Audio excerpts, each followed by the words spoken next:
बिस्मिल्लाहिर्रहमानिर्रहीम। अस्सलाम वालेकुम दोस्तों, एक नई वीडियो के साथ हाजिर हैं। चले अपनी वीडियो स्टार्ट करते हैं। 10 जनवरी को इंडिया के 4 सुकोई Su-30 जहाज जापान की एयरबेस के ऊपर लैंड करते हैं। ये एयरबेस जापान के कैपिटल टोक्यो से तकरीबन 130 किलोमीटर नॉर्थ के अंदर थी और ये पहला मौका था कि कोई सोवियत या रशियन जेट्स जो है वो इस ईस्ट एशियन कंट्री के अंदर जाके लैंड करते हैं। डेफिनेटली इनको रशियन जो थे वो ऑपरेट नहीं कर रहे थे, इनको इंडियन एयरफोर्स जो थी वो ऑपरेट कर रही थी, जो कि इस वक्त दुनिया के अंदर Su-30 जहाज़ों की सबसे बड़ी ऑपरेटर है। और ख़ास तौर पे उसका जो Su-30 MKI वेरिएंट है जो बहुत ज़्यादा हाईली कस्टमाइज है, इंडियन एयरफोर्स के हवाले से उसको कस्टमाइज जो है वो बनाया गया। उसके अंदर बहुत सी चेंजेस जो है वो की गई हैं और आप कह सकते हैं कि ये जो Su-30 MKI है जो कि इंडियन एयरफोर्स इस्तेमाल कर रही है तो ये एक रशियन जहाज, लेकिन इसके अंदर बहुत सी वेस्टर्न टेक्नोलॉजी को भी इनकॉर्पोरेट करने का जो है वो तजर्बा किया गया। वो तजर्बा कामयाब हुआ या नाकाम हुआ ये एक अलग बात है, लेकिन इंडियंस ने Su-30 MKI के अंदर बहुत सी वेस्टर्न टेक्नोलॉजी जो है उसको इंस्टॉल किया हुआ है और इंडियंस इसको एक बड़े नंबर के अंदर ऑपरेट कर रहे हैं। अब ये जो इंडियन एयरफोर्स के Su-30 जहाज थे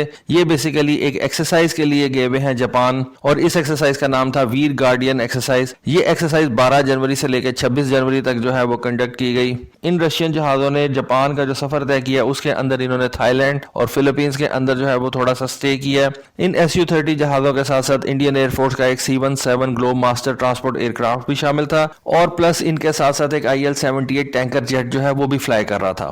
फ्यूल की जरूरत हो या ना हो वो एक अलग चीज होती है, लेकिन इतने बड़ी सफर के अंदर आप अपने पायलट्स को जो है वो एयर रिफ्यूलिंग की ट्रेनिंग भी जो है वो साथ साथ देते रहते हैं। अब ये एक्सरसाइज जापान और इंडिया के दरमियान जो ताल्लुकात हैं उनको मजबूत बनाने के लिए जो है वो कंडक्ट की गई। लेकिन ये तो डिप्लोमेटिक चीजें हैं। आर्म्ड फोर्सेस के हवाले से अगर बात की जाए तो जापान की जो आर्म्ड फोर्सेस हैं उनके लिए ये एक बहुत बड़ा मौका था कि वो इस रशियन हैवीवेट फाइटर जेट को जो है वो करीब से देख सकें, उसकी वर्किंग को जान सकें, उसके प्लस माइनस पॉइंट्स जो है उसको वो ऑब्जर्व कर सकें। क्योंकि देखें इस वक्त जापान के नजदीक जितने भी उसके एडवर्सरी हैं, डेफिनेटली चाइना है, रशिया है, वो सारे के सारे ये बड़े और हैवी जहाज जो है वो इस्तेमाल करते हैं। इधर वो Su-27 हो, Su-30 हो या चाइनीज J-11 और J-16 जहाज हो, ये सारे के सारे जो है वो फ्लैंकर डेरिवेटिव्स हैं।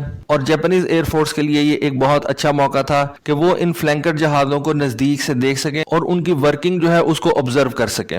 Su-30 जहाज को रशिया ने एक बड़े नंबर के अंदर जो है वो सेल किया है। बहुत सी कंट्रीज इस Su-30 जहाज को इस्तेमाल करती हैं। चाइना भी इसको इस्तेमाल कर रहा है, Myanmar, Belarus, Algeria, even Malaysia, Indonesia और वियतनाम जो है वो भी इस जहाज को इस्तेमाल करते हैं। लेकिन Su-30 जहाजों का जो सबसे बड़ा ऑपरेटर है आउटसाइड ऑफ रशिया, बल्कि आई बिलीव कि रशिया के पास भी इस वक्त 270 के करीब ये Su-30 जहाज मौजूद नहीं होंगे। तो इन Su-30 जहाजों का जो सबसे बड़ा ऑपरेटर है इस वक्त दुनिया के अंदर वो इंडियन एयरफोर्स है। तो इस तरह से जो एक्सपीरियंस इंडियन एयरफोर्स का इन जहाजों के हवाले से हो सकता है, आई बिलीव कि ऐसा एक्सपीरियंस और दुनिया की किसी कंट्री का इन Su-30 जहाजों के साथ नहीं हो सकता। और जियोपॉलिटिक्स के हवाले से भी इंडिया और जापान जो है वो एक दूसरे के बहुत करीब हैं। तो जापान के लिए ये एक बहुत अच्छा मौका था कि वो ऐसे मुल्क के साथ इन Su-30 जहाजों की एक्सरसाइज करे जो इन जहाजों को बहुत बेहतर तरीके से जानते हैं। जैसा कि मैंने आपको बताया कि इंडियन एयरफोर्स के पास तकरीबन 270 के करीब ये Su-30 जहाज जो है वो ऑपरेशनल हैं। 2002 के अंदर पहला Su-30 जहाज इंडियन एयरफोर्स में ऑपरेशनल किया गया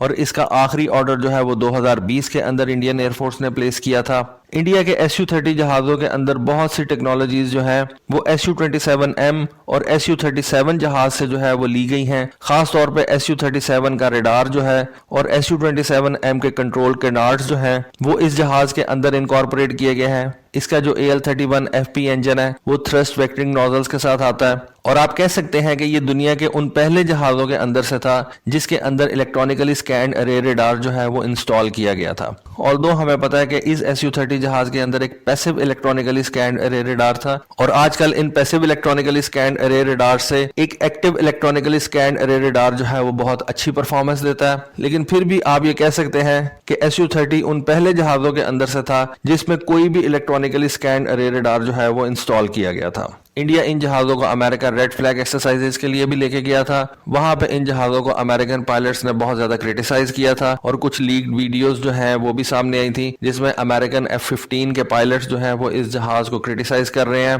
खैर एक बात तो जरूर है कि ये जो एक्सरसाइजेज होती हैं इनका मेन मकसद तो यही होता है कि आप दूसरे के तजर्बे से सीखें और आपकी जो कमी कोताही होती है वो आप उसको ओवरकम करें। अब इस वक्त अगर देखा जाए तो जापान की एयरफोर्स के पास कौन से जहाज है, जिन जहाजों को उन्होंने इस Su-30 जहाज के अगेंस्ट जो है वो एक्सरसाइज करवाई, तो जापान के पास इस वक्त मित्सुबिशी का F2 सिंगल इंजन वाला जहाज है जो कि बेसिकली एक F-16 का डेरिवेटिव है। F-16 से साइज के अंदर एक बड़ा जहाज है। और उसके साथ साथ जापानीज एयरफोर्स का F-15J जो कि अपने अंदर एक हैवी वेट जहाज है। और इन एक्सरसाइजेज के अंदर यह बताया जाता है कि जापानीज एयरफोर्स का जो अग्रेसर स्क्वाड्रन है उसने इन इंडियन Su-30 जहाजों के साथ ट्रेनिंग की है। तो डेफिनेटली जापान के जो बेस्ट एयरफोर्स पायलट्स हैं उन्होंने इस Su-30 जहाज से काफी कुछ सीखा होगा और फ्लैंकर्स के अगेंस्ट उन्होंने जो अपने टैक्टिक्स तैयार किए होंगे उनको उन्होंने वैलिडेट किया होगा। जापान के जो इस वक्त F-15 जहाज है वो काफी ज्यादा पुराने हो चुके हुए हैं। ऐसा नहीं है कि जापान के F-15 जहाज जो है वो कोई बुरे जहाज हैं, लेकिन फिर भी अब वो काफी ज्यादा पुराने हो चुके हुए हैं और जापान की एयरफोर्स जो है उसने अपने F-15 जहाजों को अपग्रेड करने का एक प्रोग्राम जो है उसको स्टार्ट कर रखा है, जिसके अंदर इन F-15 के अंदर बहुत सी चेंजेस लेके आई जाएंगी। खास तौर पे इन जहाजों के अंदर एक AESA रडार जो है उसको इंस्टॉल किया जाएगा जो कि इन जहाजों की अफादियत को 10 फोल्ड्स इंक्रीज कर देगा। इन पुराने F-15 की कैपेबिलिटीज को जो है वो मजीद बढ़ा देगा। उसके अलावा ये जो जापान के F2 जहाज हैं इनके बारे में जैसा कि मैंने आपको बताया कि ये बेसिकली F-16 का एक डेरिवेटिव है। F-16 से बड़ा जहाज है, साइज के अंदर भी उससे बड़ा है। इन F2 जहाजों का जो विंग एरिया है वो एक नॉर्मल F-16 से 25% बड़ा है। इन F2 जहाजों के अंदर ज्यादातर कंपोजिट मटेरियल्स जो है वो इस्तेमाल किए गए हैं ताकि इसका ओवरऑल वेट जो है वो कम रहे और रेडार सिग्नेचर जो है उसको भी कम किया जा सके। जापान के ये जो F2 जहाज है इनके अंदर एक्टिव इलेक्ट्रॉनिकली स्कैन्ड अरे रेडार जो है वो इंस्टॉल किया गया है। ये जापान का अपना बनाया हुआ रेडार है और F2 जहाज दुनिया का पहला ऐसा जहाज है जिसके अंदर एक्टिव इलेक्ट्रॉनिकली स्कैन्ड अरे रेडार इंस्टॉल किया गया था। F-22 के अंदर बाद में AESA रेडार इंस्टॉल किया गया था। F-22 से पहले इस F2 जहाज के अंदर AESA रडार जो है वो इंस्टॉल करके इसको ऑपरेशनल कर दिया गया था। फिर इस F2 जहाज की जो टेल प्लेन है वो नॉर्मल F-16 से बड़ी है। इसका जो एयर इनटेक है वो नॉर्मल F-16 से बड़ा है। फिर इस F2 जहाज का जो सबसे बड़ा मेन डिफरेंस आप कह सकते हैं F-16 के साथ, वो तो एक ठीक है साइज हो गया, लेकिन इसकी जो कैनोपी है ये 3 पीस कैनोपी के साथ आता है। F-16 के अंदर आपको पता है कि एक सिंगल पीस कैनोपी है, बबल कैनोपी है। F2 जहाज जो है वो एक 3 पीस कॉकपिट कैनोपी के साथ आता है। फिर इस F2 जहाज के अंदर जो पार्ट्स लगाए गए हैं उनमें से ज्यादातर एवियोनिक्स के पार्ट्स जो है वो जापान के अंदर तैयार किए गए हैं। तो जापानीज की तरफ से इस एक्सरसाइज के अंदर Su-30 जहाजों के अगेंस्ट F-15 और F2 जहाज जो थे वो रखे गए थे। इंडियंस भी अपने इस Su-30 जहाज को जो है वो अपग्रेड कर रहे हैं। सुनने में ये आ रहा है, आई बिलीव मैंने आपको एक इसके ऊपर वीडियो भी बना के दी थी कि इंडियंस अपने Su-30 जहाज के लिए एक AESA रडार जो है वो तैयार कर रहे हैं। फिर इंडियंस जो है वो इस जहाज का इंजन भी रिप्लेस करना चाहते हैं, मोर पावरफुल AL-41 इंजन इसके अंदर इंस्टॉल करना चाहते हैं ताकि इस जहाज की जो एंड्योरेंस, मैन्यूवरेबिलिटी और फ्यूल एफिशिएंसी जो है उनको बेहतर बनाया जा सके। तो इस एक्सरसाइज से इन दोनों ममालिक ने एक दूसरे से काफी कुछ सीखा होगा। डेफिनेटली जापानीज एयरफोर्स जो है उसकी चाइनीज एयरफोर्स के साथ एंगेजमेंट जो है वो काफी ज्यादा रहती है। तो एक दूसरे से सीखने के लिए इन दोनों ममालिक के पास काफी कुछ था। तो दोस्तों ये थी आज की वीडियो, ये थी आज की इन्फॉर्मेशन। होपफुली आपको आज की वीडियो, आज की इन्फॉर्मेशन पसंद आई होगी। कमेंट सेक्शन में अपनी राय से जरूर आगाह कीजिएगा। आज के लिए बस इतना ही। Thank you. Allah Hafiz.